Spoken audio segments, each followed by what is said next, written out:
새해 대선 여론조사에서 공통적인 현상이 몇 가지 나왔는데요. 그중 하나가 안철수 국민의당 후보의 상승입니다. 정치권의 안풍, 내부에서는 어떻게 진단하고 있을지 이태규 국민의당 총괄선대본부장에게 직접 들어보겠습니다. 이태규 본부장님, 안녕하세요. 네, 안녕하십니까? 네, 오랜만입니다. 잘 지내셨죠? 네. 언론에서 또 전문가들도 안철수 바람, 안풍이 불기 시작했다 이렇게 진단들을 많이 하고 있는데요. 이태규 의원님도 실제로 체감을 하고 계십니까?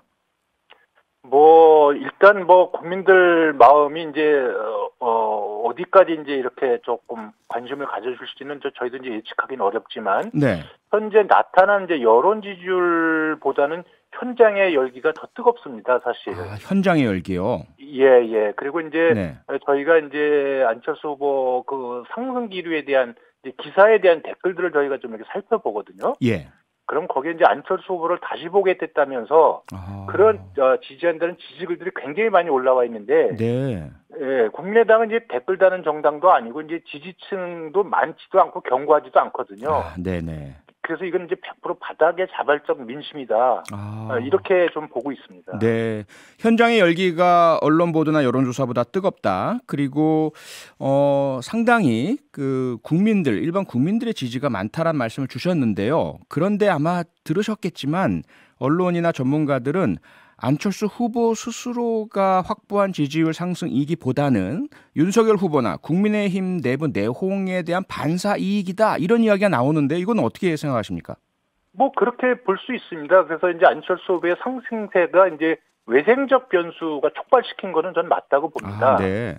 그런데 이제 현재까지만 본다면 사실 그 전에 네. 역대 최악의 비호감 대선이다. 네. 이런 이제 비판과 지적들이 많았었고요. 그랬죠. 그런 비호감 대선 국면이 지속되는 거에 대해서 국민들께서 이제 피로감과 분노를 느껴서 국민들께서 스스로 이제 좀 변화를 위한 저항을 시작하신 거 아니냐. 네. 예, 좀 더 구체적으로 말씀드린다면, 네. 사실 이재명 후보가 자기 지지층의 지지는 받지만 사실 대장동 게이트에 갇혀서 사실 확장성을 보여주지는 못하고 있거든요. 네. 또 현재 정권 교체의 그 열망이 굉장히 높은데 이걸 다 제1야당이 담아내지 못하고 있는 스스로의 분열과 혼선이나 여러 문제가 있지 않습니까? 네네. 이런 부분이 저는 영향을 미쳤고, 그렇기 때문에 결국은 양 진영에 가려졌던 안철수 후보를 국민들께서 다시 보게 됐다. 그리고 그 다시 보게 되면서 안철수 후보의 도덕성이라든가 비전이라든가 실력이나 이런 걸 봤기 때문에 사실 그 반사이익도 얻는 것이지, 안철수 대표가 문제가 많았다면 이것이 부동층으로 빠지지 안철수 후보한테 올 수 있겠습니까? 네. 기사 댓글 분석도 하셨다 그러셨고요. 또 현장의 열기를 직접 이제 체감을 하셨다고 하셨는데, 내부 분석을 해보신 그런 결과로는요, 이렇게 상승한 지지율 주로 어떤 세대, 어떤 지역, 어떤 유권자들로부터 많이 왔다, 이런 분석이 좀 나왔습니까?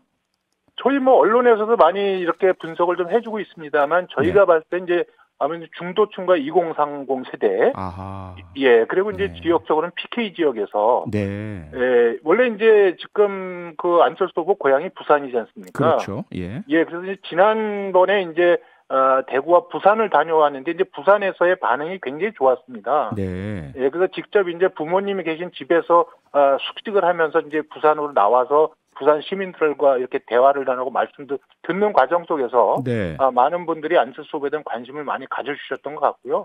어쨌든 저희의 지금 지지율 상승은 중도와 2030 세대가 이걸 좀 끌어오고 있고요.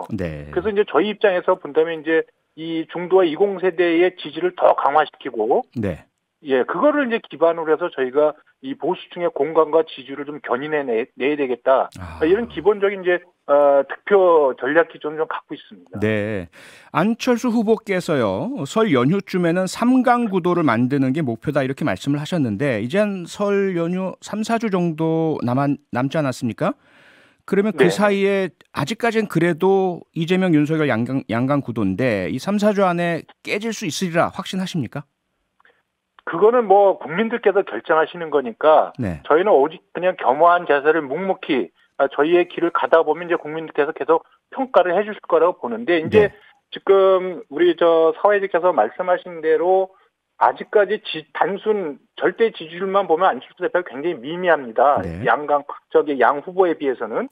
근데 이것이 15%가 이제 안정적으로 넘어가게 되면 저는 이 양강 구도에 큰 조정기가 오는 거라고 보거든요. 네. 그래서 그것은 이제 득표율의 그 차이와 관계없이 양강 구도가 깨지는 큰 출렁거림이기 때문에 그러면 선거라는 것은 사실 이제 지키려는 후보보다는 치고 올라가는 후보가 이기게끔 돼 있습니다. 예. 그래서 이 기세가 어떻게 될지는 저희도 조금 더 지켜봐야 되겠다 그런 생각은 갖고 있습니다. 네, 국민들의 선택이고 묵묵히 가던 길 가겠다 말씀을 주셨지만 그래도 지금 3, 4주 안에 3강 구도로 올라가려면 뭔가 좀 전략적인 행보가 필요할 것 같은데 어떤 전략이십니까? 뭐 제가 조금 전에도 좀 말씀드렸지만 이제 그 중도와 2030 세대에 어필할 수 있는 그러니까 중도층 같은 경우는 가령 이제 도덕성과 그 합리적인 진정성 있는 어떤 개혁 과제를 제시하는 거 그런 방안들을 제시하는 거 또 청년들은 어쨌든 이 공정과 기회균등이나 이런 부분에 굉장히 민감하거든요. 그리고 이 청년들의 미래를 담보해냈던 지속 가능성을 위한 뭐 연금 개혁이라든지 이런 청년들한테 어필할 수 있는 개혁 방안들을 계속해서 지속적으로 해나가면서 현재 한국 사회가 갖고 있는 어떤 모순이나 기득권 구도를 정말 안철수 후보가 제대로 좀 깨보겠구나 이런 믿음과 확신을 주는 거. 그렇게 되면 저는 이것이 중도와 2030 세대 외에 정권 교체를 바라는 저는 보수층의 열망에도 저는 부합할 수 있다. 그런 판단을 갖고 있습니다. 네, 정권 교체 열망. 많은 분들 특히 그 보수와 야당에서는 정권 교체를 위해서는 야권 단일화 필수적이다 이런 말씀 계속 나오고 있던데요. 안철수 후보께서는 완주할 것이다 말씀 주셨는데 그 말씀 생각 변함이 없으신가요?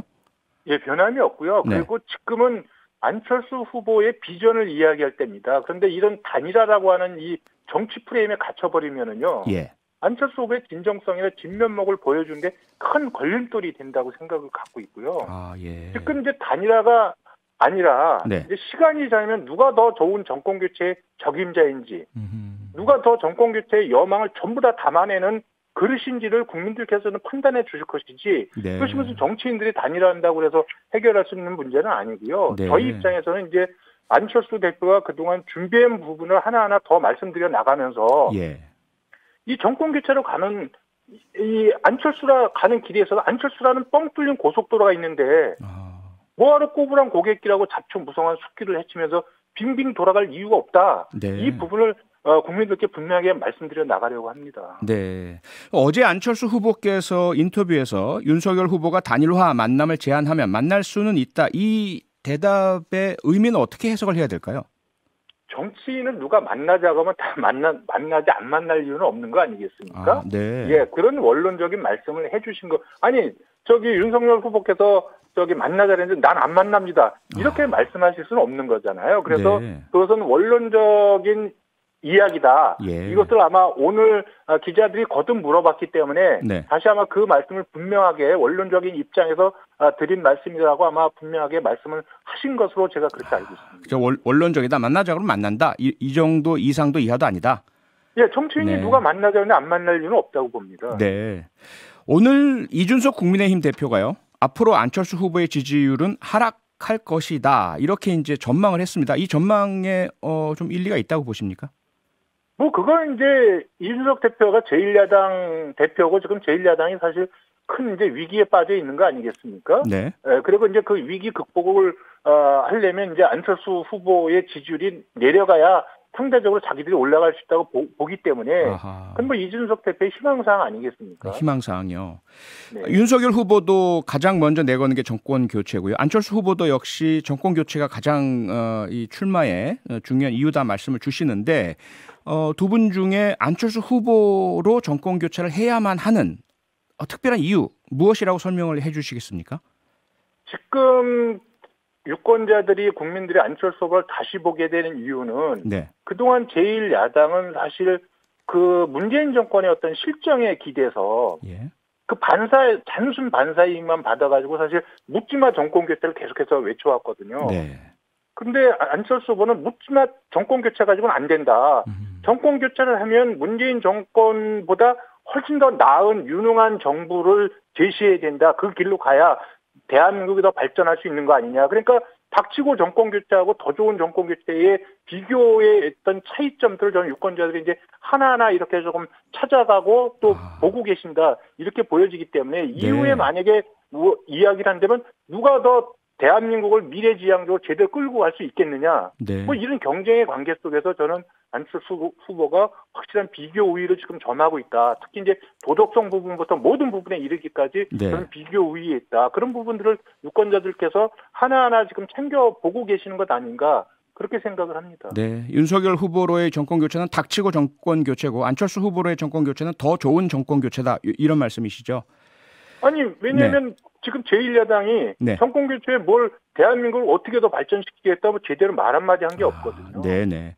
지금 정책 관련해서는 가장 관심을 끌고 있는 것이 탈모 공약입니다. 아시겠지만 안철수 후보께서는 이 공약에 대해서 포퓰리즘이다 비판을 하셨고요. 그러면서 복제약의 단가를 낮추는 것이 답이다 이런 대안도 제시하셨는데요. 어떻게 보십니까?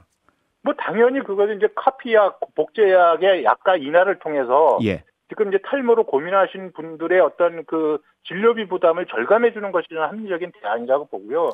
지금 건강보험 재정이 문재인 케어 이후에 굉장히 악화돼 가지고 지금 2, 3년 오면 적립금이 모두 고갈된다 이렇게 지금 분석들이 나오고 있거든요. 근데 여기다 대고 도대체 비용이 얼마가 들어갈지도 모르는 건강보험 재정을 더 악화시키는 그런 표만을 계산한 그런 전형적인 포퓰리즘 공약을 하면 저는 정말 이거 국정운영을 하겠다는 분의 자세는 아니라고 저는 생각이 들고요. 지금 이재명 후보 논리대로 나오면 앞으로 임플란트도 해줘야 되고요. 여드름까지 이렇게 두과가 다 해줘야 됩니다. 그럼 돈은 어디서 나옵니까? 이재명 후보가 어디서 돈 벌어올 뿐입니까? 그건 아니잖아요. 그래서 우리 사회자께도 잘 아시지만 건보 재정의 투입수는 일상적인 국민 건강 보호 외에 이게 암이나 치매나 난치병이나 이렇게 큰 돈이 들어가게 되면 이게 환자도 위기지만 그 가정도 위기지 않습니까? 네, 그렇죠. 이거를 먼저 지켜줘야죠. 건보 재정은 거기에 우선적으로 기준을 맞춰가지고 해야 됩니다. 그런 측면에서 저는 정책의 우선순위나 이런 부분을 이재명 후보가 굉장히 잘못 잡고 계시다 이 말씀을 드립니다. 네, 마지막으로 시간이 많지 않아서 짧게 안철수 후보의 시그니처 공약 하나만 꼽는다면 뭘 꼽으시겠습니까? 이미 과학기술 중심 국가라는 국가 발전 목표를 분명하게 제시했고요. 그래서 기존의 반도체를 제외한 5개의 초격차 기술을 확보해서 그 삼성전자급의 5개 글로벌 대기업을 만들어서 이를 바탕으로 G5 세계 경제 강국으로 도약하겠다는 그런 555 공약을 발표했습니다. 이거를 지금 민주당이 벤치마킹하려고 하고 있죠. 네, 오늘 말씀은 여기까지 듣겠습니다. 고맙습니다. 네네, 고맙습니다. 네, 지금까지 이태규 국민의당 총괄 선대본부장이었습니다. 평일 저녁 6시 5분에 여러분을 찾아갑니다. MBC 라디오 표창원의 뉴스 하이킥.